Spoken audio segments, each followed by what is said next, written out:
This week's show is sponsored by 80s in the Sand, a week-long 80s vacation in Punta Cana. From November 11th to 18th, 2017, come join me, actress Debbie Foreman, and a ton of amazing 80s bands and celebrities, including Loverboy, Howard Jones, Tom Bailey, Starship, Berlin, Night Rangers, The Smithereens, and original MTV VJs Alan Hunter and Nina Blackwood. Actors like Anthony Michael Hall, Andrew McCarthy, Curtis Armstrong, Diane Franklin, they'll all be there, and you all get to meet them in person. Go to 80sinthesand.com for more information or email me at podcast@sit80s.com for our special promo code that will save you hundreds off the listed prices. That's 80sinthesand.com. Now on with the show. Travel back in time to the 80s, reliving the laughter. The heroes. Pick up your phone and call the professionals. Go Ghostbusters. And the honesty. What's up, Norm? My nipples. It's freezing out there. Because just like you, we're stuck in the 80s. Sure, it's not 1985 right now, but who knows what tomorrow will bring.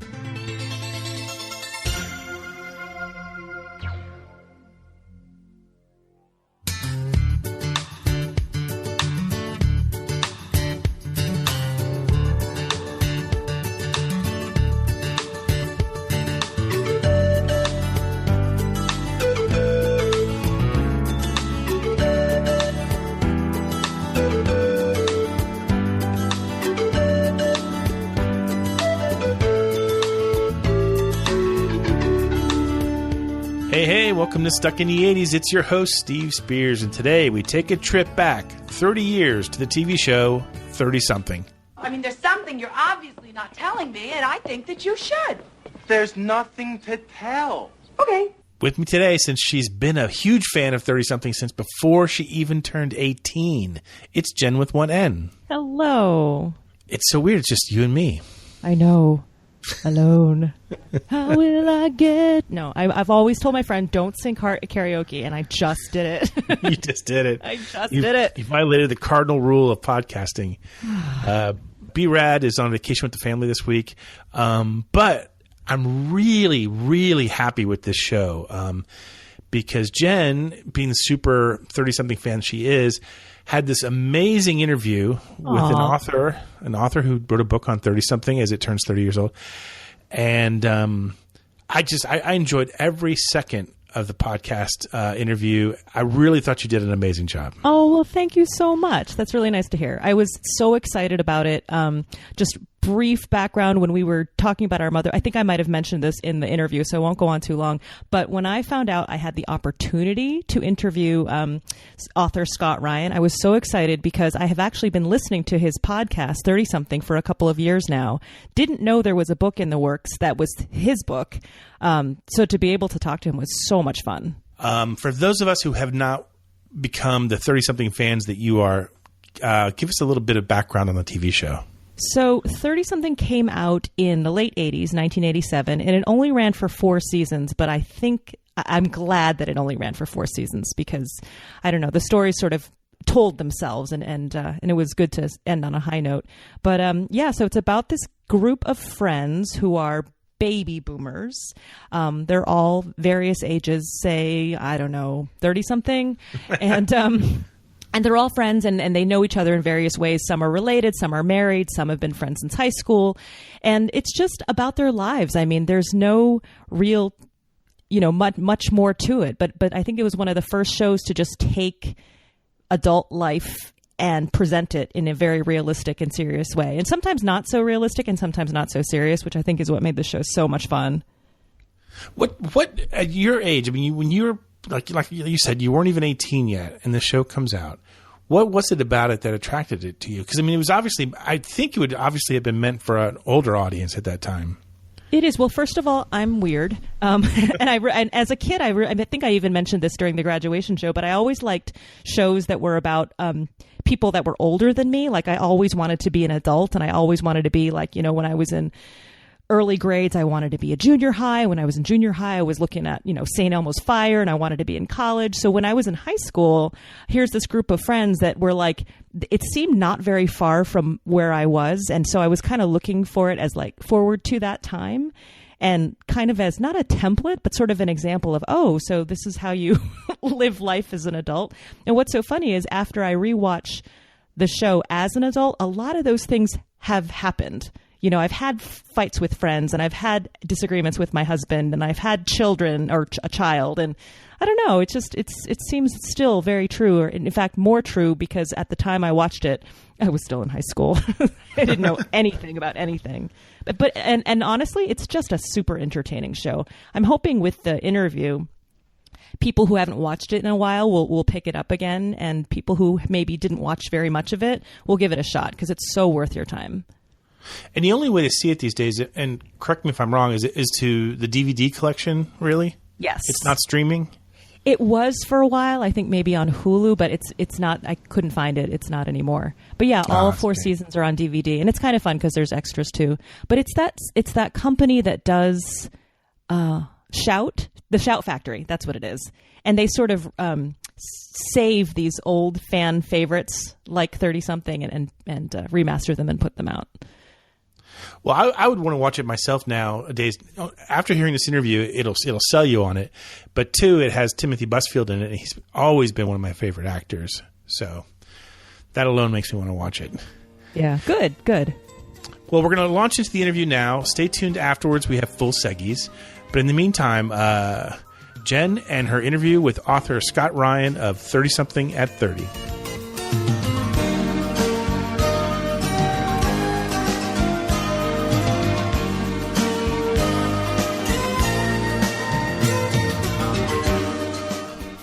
So we're here today, I am so glad to say, with Scott Ryan, the author of 30-something at 30, which is easily my favorite show. And well, welcome. Let's say welcome to Scott. Hi, Scott. Oh, I'm so excited to be on a show with someone who, like me, thinks 30-something is the best show ever. Yes, and I do believe that our Stuck in the 80s listeners, there are pockets of 30-something fans, and I'm going to guess rabid fans too. So I'm excited to tell them about this book and to sort of reignite the passion for people who may have watched it casually in the 80s and kind of forgot about it. So glad to have you on Stuck in the 80s. Oh, I'm excited to be here. Yeah. So, Scott, I watched this show all 4 years of high school, the entire run of the show, which is so weird, I know. But from 1987 to 1991, I tuned in every Tuesday night, even though I kind of had no idea what they were talking about because I wasn't even, in a committed relationship, probably, never mind get married and having children and that sort of thing. But I watched it on Lifetime too. So I'm just curious, how did you first encounter 30-something? So I saw it the first time on Lifetime when it first came there. I knew about 30-something in high school, just like you. I had a friend who watched it and they would tell me about it, but I had felt that I had missed the time to start it. I didn't watch it from the beginning. So I had always wanted to, and as soon as I got the opportunity to watch it in, I think it was about 91, 92 when it came to Lifetime, I watched it and I loved it so much that when it was done, I watched it again and I taped every episode on VHS, pausing to take the commercials out. That was going to be my next question. Was it commercial free? Yes, it was. Yeah, my tapes were. They were commercial free, and I would go back to these tapes about every 5 years, and every time I did it, I had a new favorite character. Can I ask, who was your favorite character when you were in high school? This may show a bit of immaturity on my part, but my favorite was Melissa in high school, and Melissa never stopped being my favorite. Even though I began to, as I got older, identify with other characters, Melissa has always been my favorite. Okay, that's okay. Yeah. What about you? How about right now? Who's your favorite? Well, right now my favorite is Ellen. Okay. And when I watched it the first time when I was in college, I really didn't care about Ellen. I didn't really notice her. I was so interested in Michael and Elliot's journey through work and Miles Drentel, and I sort of was more interested in that. Sure. But as I got older and life has changed, I don't know, it's Ellen's story that moves me the most. Yeah, I feel like her performance too was the most subtle, kind of understated compared to the other characters. But let me go back, let me step back a little bit. What is it about this show? And before you answer, I want you to forget everything you've learned about the many, many hours of interviews you've done with everybody. What do you think it was for you that hooked you in the first place when you first started loving it? Well, I think it is about patience. You know, the beginning of this series is not great. It's good, but it's not great. I would never say that the pilot of 30-something is one of the best pilots of any show ever. But you really get a sense that these are real people. And then in episode 4, they do a episode called Couples, where you see the same event from different perspectives. And that was very new and different. So I thought, oh, this is interesting. But by the time the show gets going, you just love these characters, and you don't even think of them as characters. You think of them as friends. Yeah, I would agree with that. So I want to talk a little bit about the book now. Can you tell me a little bit how 30-something at 30 came to be? I mean, it's an oral history, right? It's not necessarily a... Right. And I didn't expect to do an oral history. What happened is I have a podcast called The Red Room Podcast. It kind of covers Twin Peaks and other quality TV shows. Anything that's quality, we cover.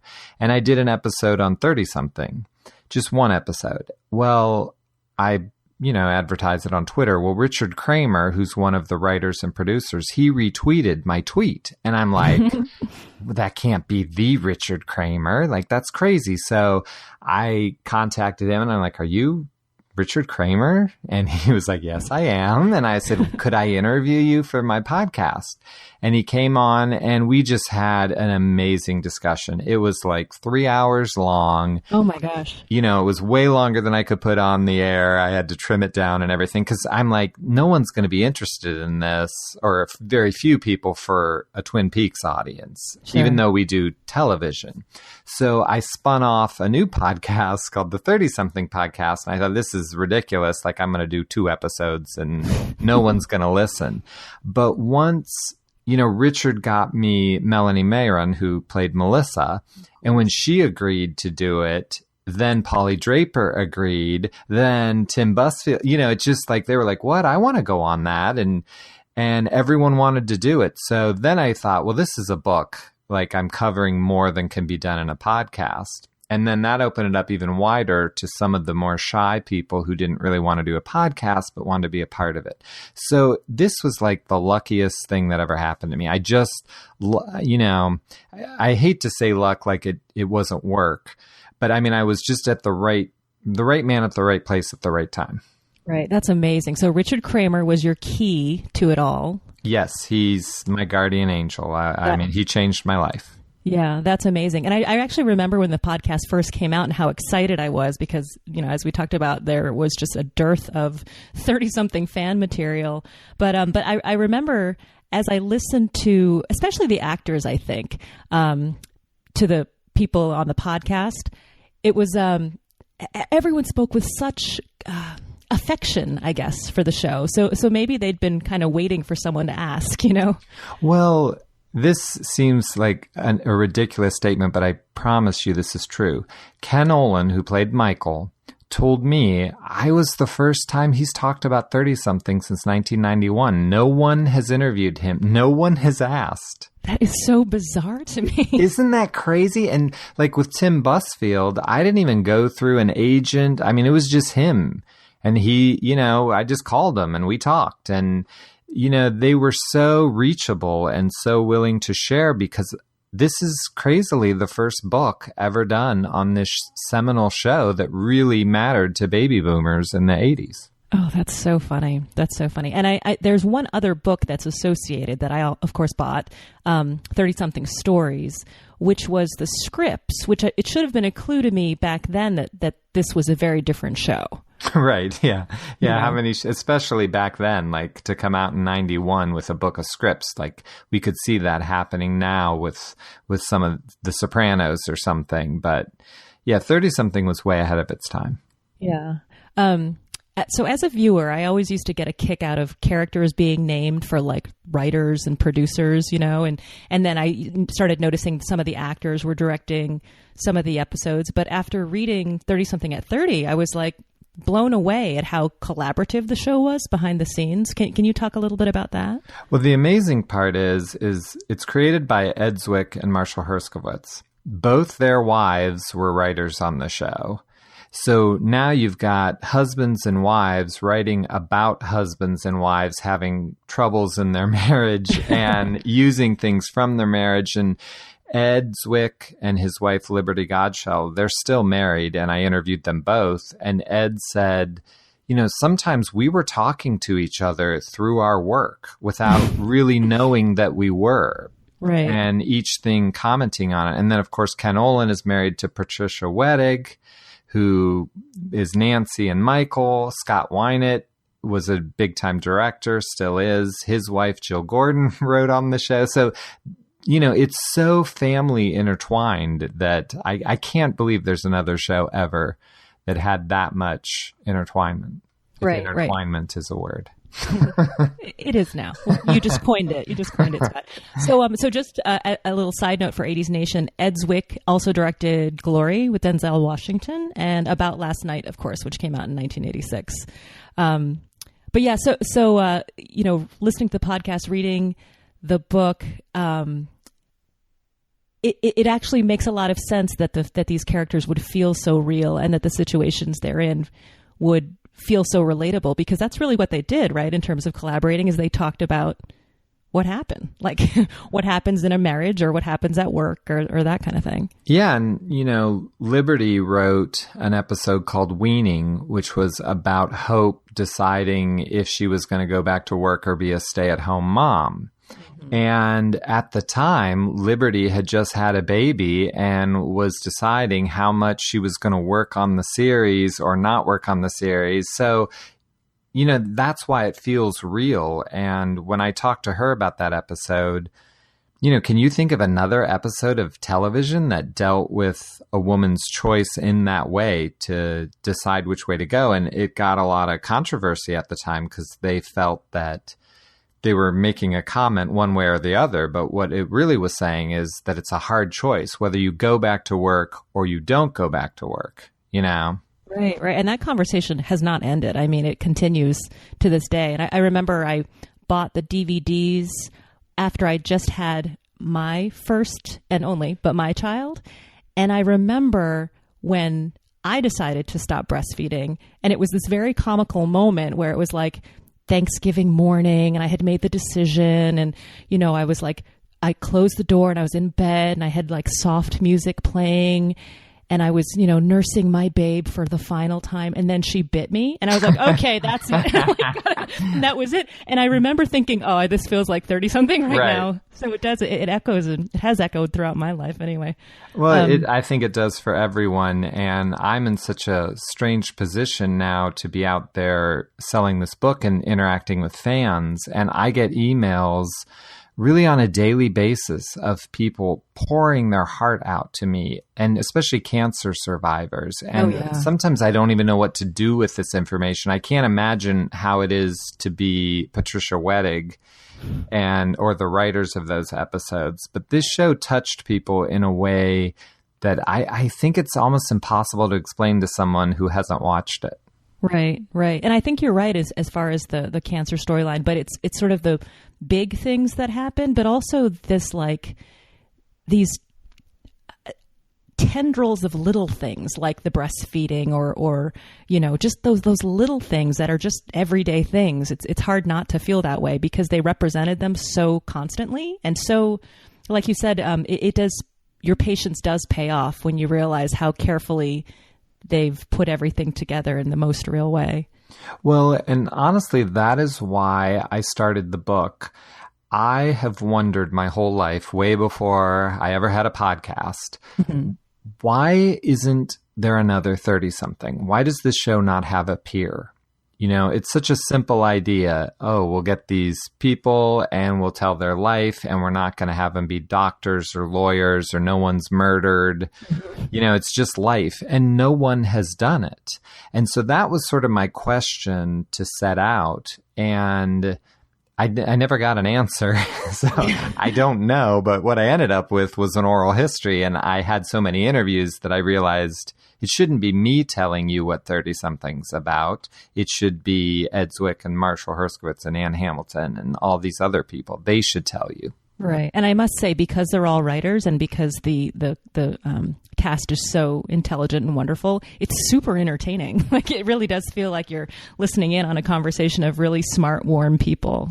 Well, I mean, Marshall Herskowitz and Ed Zwick are the two smartest people I've ever spoken to in my life. No offense to you. You're third. None taken, absolutely. But I mean, honestly, when I was transcribing other people, you kind of guess what the next word is while you're typing. Your hands are moving fast. I could never do that, especially with Ed Zwick. Like, he used words I would have to pause. I'd have to look them up.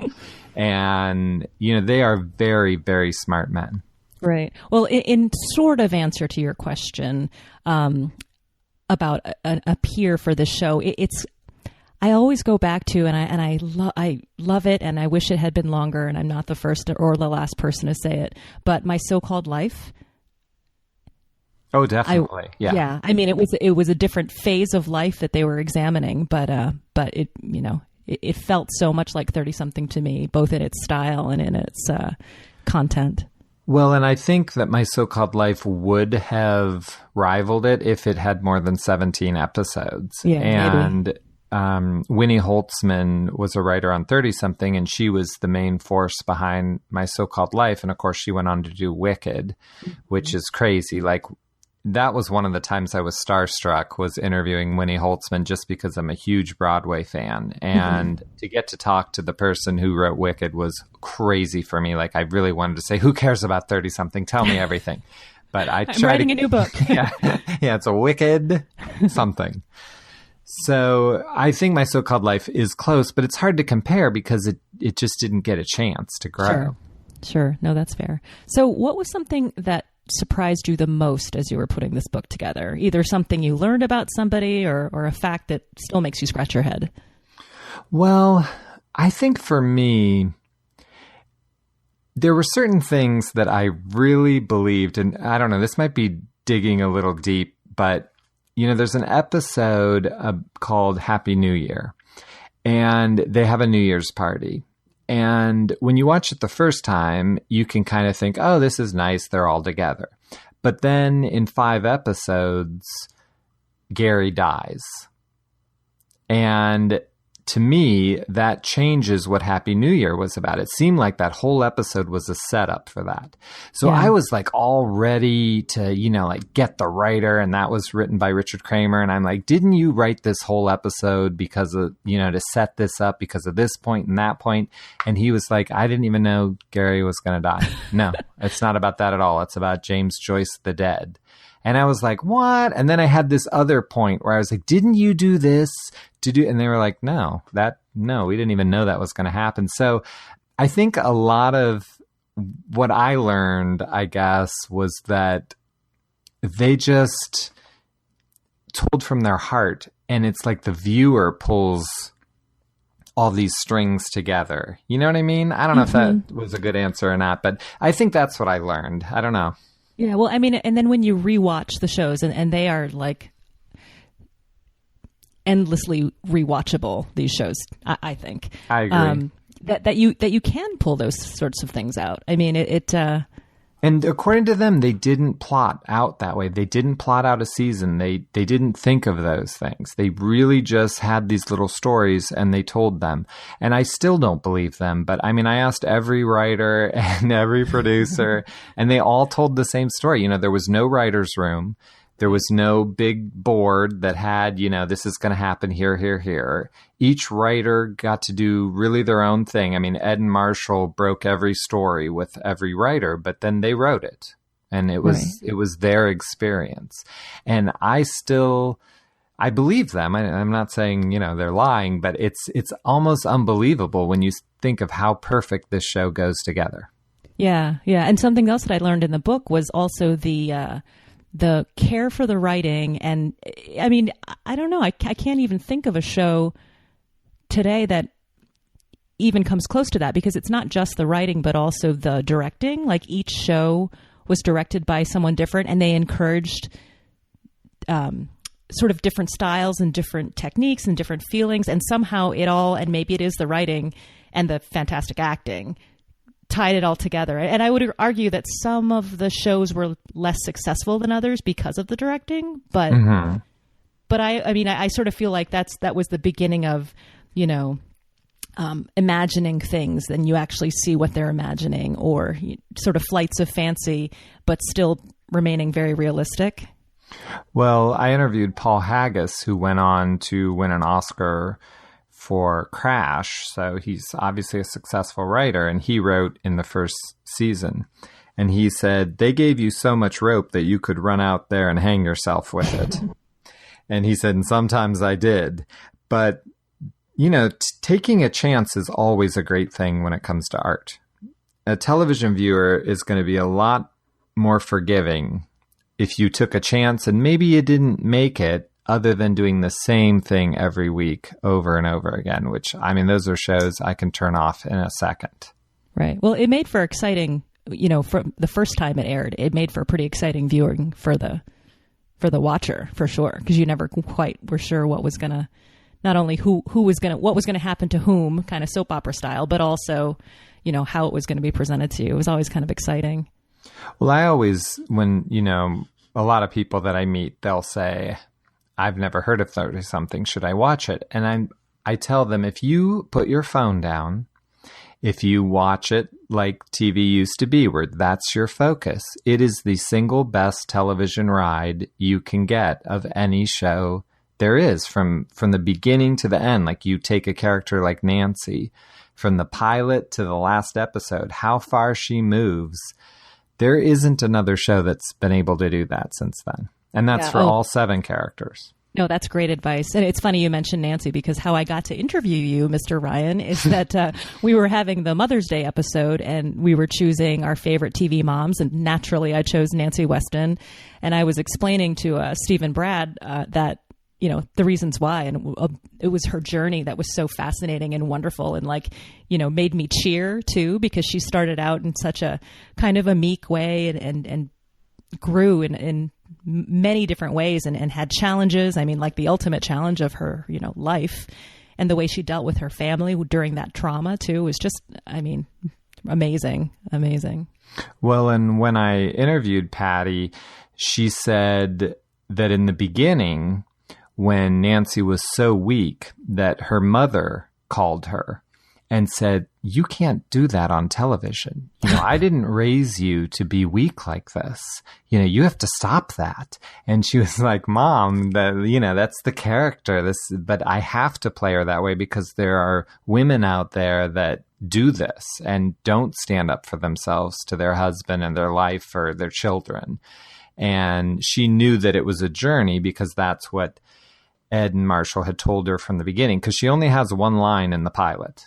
Right. And they said, we want to take this person and we're going to rip them all the way down, and then we're going to build them up. And it's just an amazing thing to watch. And she went on to win 3 out of the 4 years the Emmy for Best Actress, and she deserved it. Yeah, definitely. I bet her mom felt different better at the end of the season, at the end of the show. So tell me, has your feeling about the show changed after talking to all those people and working on the book? Well, it's funny. I happened to watch it and go through the whole way right before all of this happened. And that's kind of why then I ended up doing it on the Red Room. And that was probably 2 years ago, maybe a little bit over 2 years. Well, I have not watched it since. And I'm so curious about what's going to happen. Sometimes I say to my wife, like, when are we going to watch 30-something? And it's going to be weird, because I'm going to know everyone who wrote it and I'm going to know everything about it. So I don't think I'm going to watch it for a while, because I really do appreciate that journey that you take. I'm not someone who over watches a movie that I love. Mm-hmm. I want to appreciate, especially if it's great art. So I can't answer that question yet, because I don't know. I haven't gone back through. It'll probably be a while. Yeah, no, it probably feels like you have over and over again, despite not actually having seen it with your eyes. Right. Well, I knew it so well ahead of time, just because it's probably the show, maybe Twin Peaks I've seen more, but it's probably the show I've seen the most. Right. So, Scott, this is a podcast about the glorious decade that is the 1980s, and 30-something premiered in the later end in 1987. But I think the themes of the show are so timeless, marriage and friendship and parenthood and the work world. But I'm curious, what would you say marks this show as sort of growing out of and representing the 80s?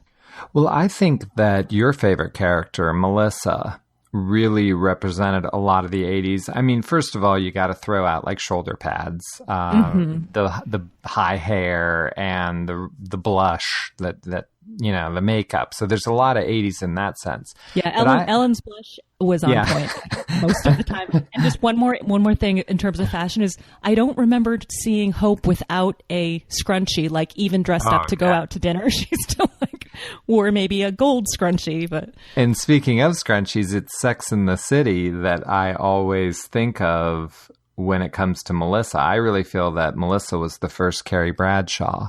Oh, absolutely. And really defined fashion. The one interview that I didn't get for this book that I really wanted to was Patrick Norris. He was the costume designer. And he really influenced the 80s fashion quite a bit.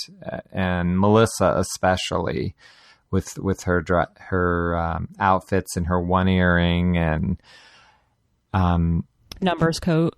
Oh, the numbers coat. She has the numbers coat too. I did ask her about that. So she actually does have the numbers coat. And I thought that was really cool. I have a drawing of the numbers coat in the book that my daughter drew for the book. She's a graphic designer. So I was like, I want to get the numbers coat in, and I don't have a picture. I'm like, draw this. So yeah. Oh my gosh. I loved Melissa's wardrobe. I, to this day, will sometimes ask myself, would Melissa wear this? And if she would, I'll walk out the door. Although I wind up usually looking more like Hope, but that's never my intention. It's the motherhood. It kind of hopes you up, Right. Well, in terms of the 80s, I was thinking that I think the different choices that the women characters made throughout the series is what kind of says 80s to me, because there were career women. There were also women who, like Hope, stayed at home, but they had this ambivalence all the time. And I think the 80s were kind of that time for women, even though I was in high school. And this is, of course, 2020 hindsight for me. But the way they sort of had to navigate things differently, it was sort of post-women's liberation. And they were clearly as smart and capable as their husbands, but they weren't always given the same choices in a way. Well, and here's something that is along those lines, but I think is pretty fascinating. No one in 2017 has the choice. I mean, if you take these characters and you put them in 2017, the only way Michael and Hope could afford a house is if both couples, both partners worked. Yeah. Because our whole society has changed where we really would never pay anyone enough to support themselves to do that. It might have been a woman's choice in the 80s and now, the top 1% has made that choice for us. Like, right, no, you're both going to work. That luxury. Right. And I think that's something I really hadn't considered till you were saying that about them staying home. Susan Shilliday wrote a lot of the episodes and at the time was married to Marshall Herskovich. She was sort of Nancy's voice as the writer. And she talks in the book a lot about second wave feminism and how it was to write that because they had grown up with the Leave It to Beaver view of life, and now they were in their 30s. And, as a viewer now, you don't really see that. But I think in the book, they sort of bring and set it into its time frame, because I think some of the female writers who have a great voice on this show probably faced a lot of that. Yeah, interesting. So I want to wrap up by asking you if the show has taught you any life lessons. And I'll tell you one thing that I've always remembered, and it was about the work world, which is so funny because, Michael and Elliot, first they owned the Michael and Elliot company, and then they went to work for Miles Drentel. And personally, I wound up marrying an ad guy.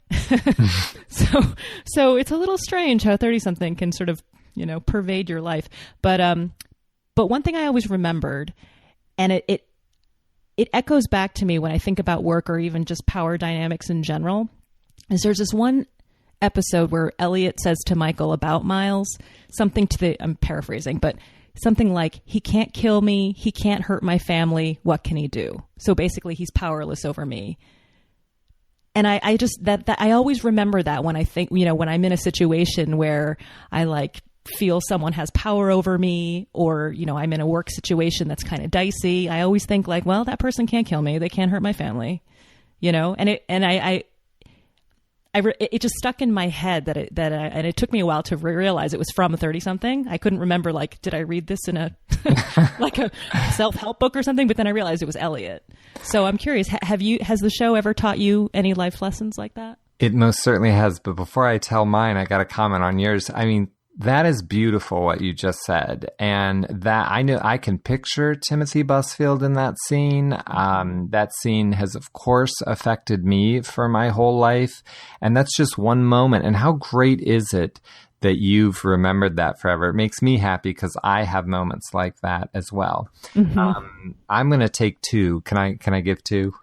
Oh, yes, you may. You are allowed. So the first one, and probably the most important one, comes from an episode called Stop at Willoughby, and it's written by Joe Doherty, who wrote the afterword to my book, which was amazing to me that the 30-something writers would do that. Anne Hamilton wrote the foreword and Joe wrote the afterword. Mm-hmm. And it's with Miles, and Michael has quit and he's arguing with Miles about it. And Miles says, well, you'll never have this again. You'll never have this much money. You'll never have this much power.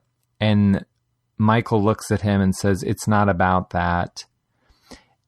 It's about being honest. And it's about it being your own.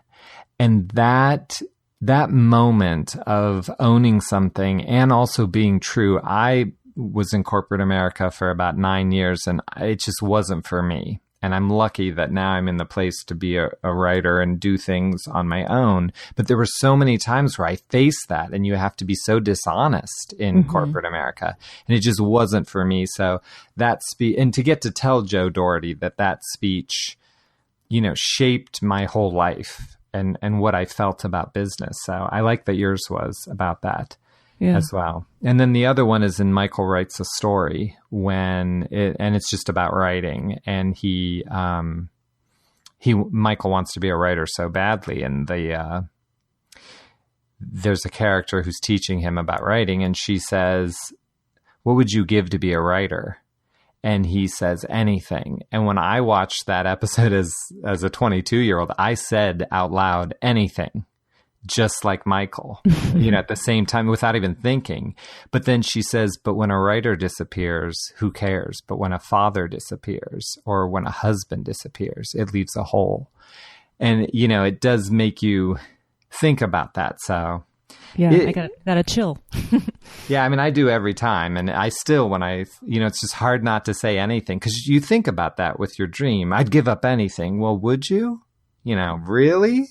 So look at us. We're having a good discussion here. I love it. I know.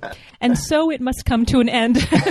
But it's been so great talking to you. I love talking to other 30-something fans. And when the other 30-something fans have become BFF with Melanie Mayron, well, Yeah. Hey. So tell me, the book comes out June 7th, which, as this airs, is just a few days. Where can 80s Nation buy it? So you can go to my website. It is scottryanproductions.com, and I have a hardback and a softback, and I will sign it for you and personalize it, and you also get a free postcard of the cover. Awesome.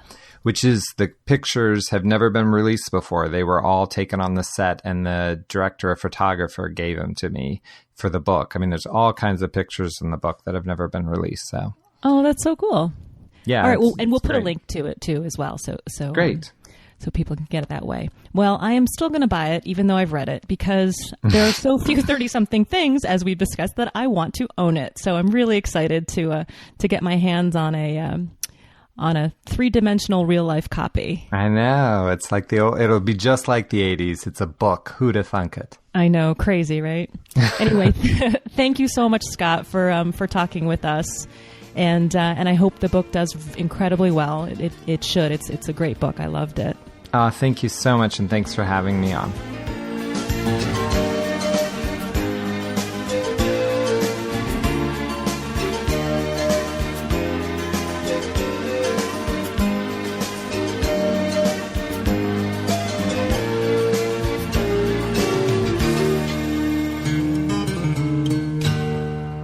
Amazing job. Amazing. I've said it a few times, but I really mean it. Thank you. When you were interviewing him, what was the biggest surprise you learned from him? I think it was when he said Ken Olin, when he interviewed Ken Olin, and he said that Scott Ryan was one of the first people to ask him about 30-something in many years. I thought that was crazy. Like, I would think you would be asked about it every day if you were part of that cast. But yeah, probably that. I wonder if the popularity of the show would be helped if someone like Netflix or Hulu picked it up and just kind of like, it was always available. You know, like West Wing is always available somewhere.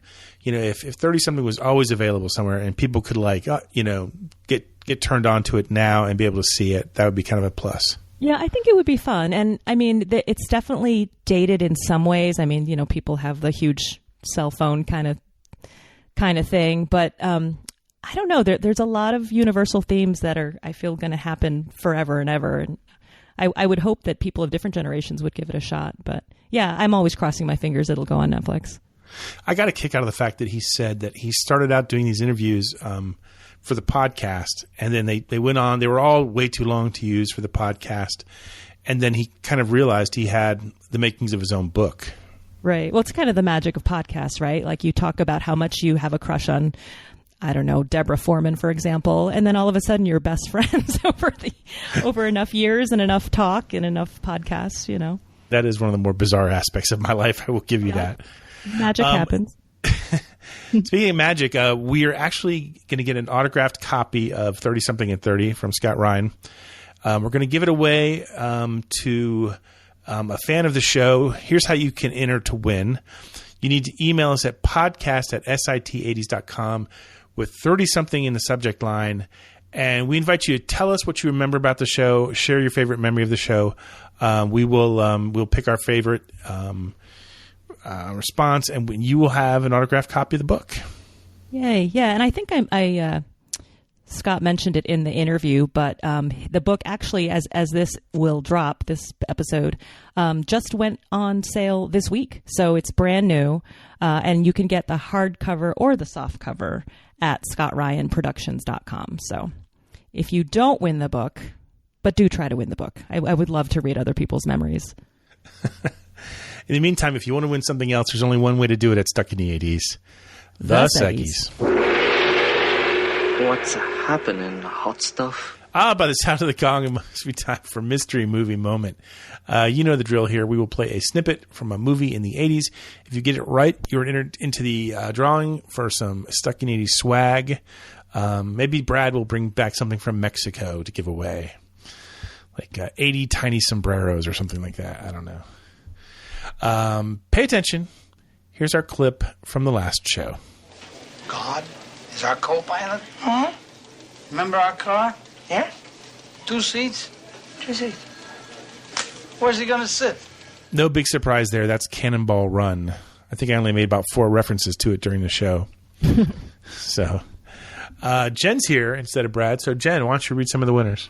I would love to. Winners include Jay Swash in Beaver Creek, Canuck and Callie, Carol Parrott, DJ in Clinton, Todd Cunningham, Dave Dirt, Dave Augie August, Todd in Minnesota, Brock in North Dakota, Joseph Perdue, and my trivia from the cruise buddy, Ryan the Pirate. That's right. I forgot you guys were close friends. Pay attention. Here's this week's mystery clip. Fellas, the frog's ass watertight. If you know it, email us at podcast@sit80s.com, not sit80s@gmail.com, which some people are still doing. And if you do that, you lessen your chance of winning, I can guarantee you. And then tune in next week to find out if you're a winner.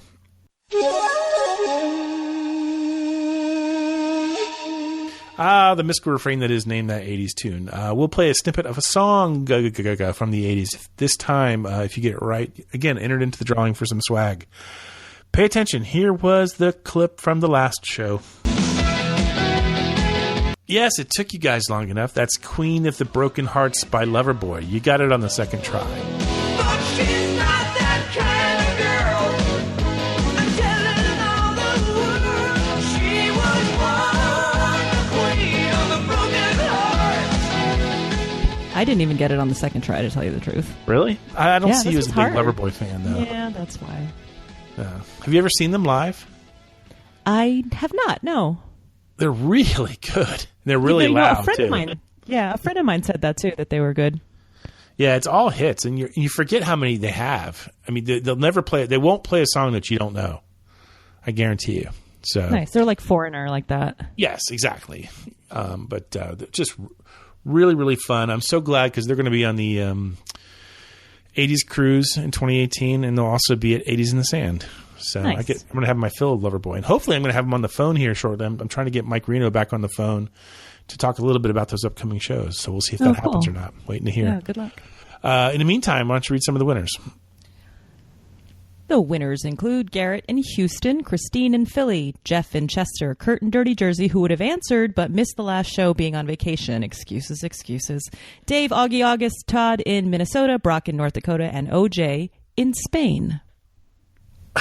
Brad's not here to spin the wheel, so you get to do it this time. Okay.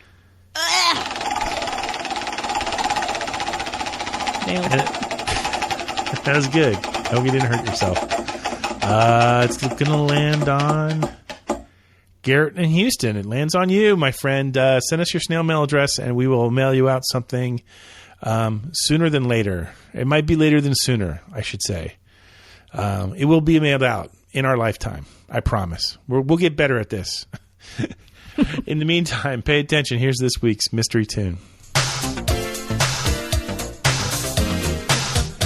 If you know it, email us at podcast@sit80s.com. Tune in next week to find out if you're a winner. By the way, for our next show, hopefully Brad will be back. And we want to read you a bunch of letters that we got after our graduation in the 80s show. Oh, awesome. We got some other people who emailed us with their stories about their graduation. And there's one story. I don't want to oversell it, but we were still waiting for permission to use it. Although it's somewhat implied that if you mail us, unless you tell us not to, we kind of figure you're okay with us reading it on the show. But one of our West Coast fans has a story that's so sad.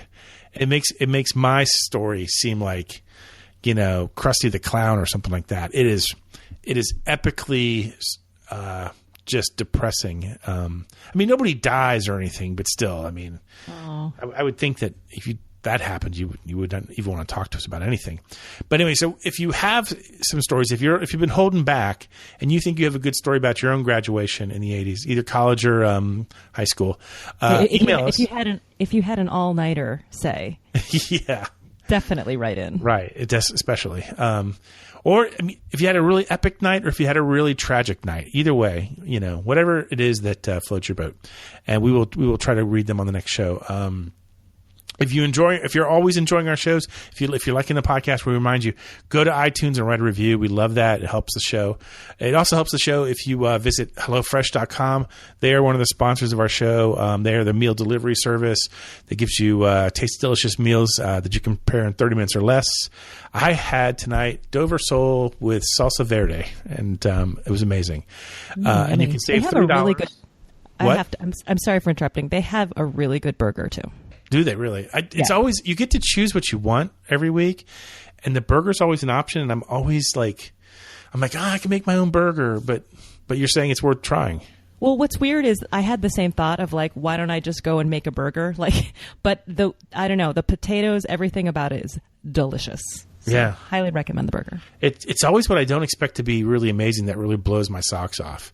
Anyway, you can save $30 off your first order if you use the code RADICAL30, and in doing so, you really help us here at the podcast. In the meantime, don't forget, email us with 30-something in the subject line with your favorite story or memory of the show, and you're entered into the drawing for the autographed book by Scott Ryan. Where can you buy the book again, Jen? You can buy it at scottryanproductions.com. Oh, my God. Excellent. Great interview again. Amazing job. We're going to give you more of these to do, by the way, just so you know. Yay, please do. If you need someone to interview John Taylor, I'm your gal. If we land John Taylor, you can have him after the job you did today. Oh, yay. In the meantime, myself, Jen with one N, Scott Ryan, and those fabulous people who gave us amazing memories with 30-something. We remain here, hopelessly stuck in the 80s.